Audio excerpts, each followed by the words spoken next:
বর্তমানে প্রধানমন্ত্রী তারেক রহমান চীন সফরে আছেন।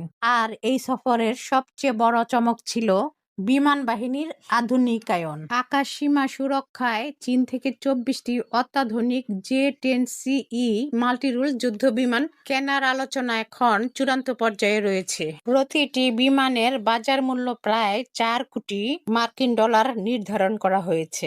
যদিও এই সফরে 13টি সমঝোতা স্মারক এবং 2টি বড় চুক্তি সই হয়েছে, তবে যুদ্ধ বিমানের চুক্তিটি এখনো চূড়ান্ত স্বাক্ষর বাকি আছে।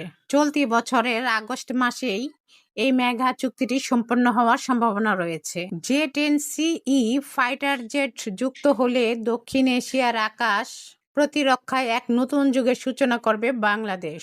তো বন্ধুরা, প্রধানমন্ত্রী তারেক রহমানের বেইজিংয়ের এই সফর কি ঢাকার সামরিক শক্তিকে এক ধাক্কায় অনেক উঁচুতে নিয়ে যাবে বলে মনে করেন আপনারা? কমেন্টস করে জানান।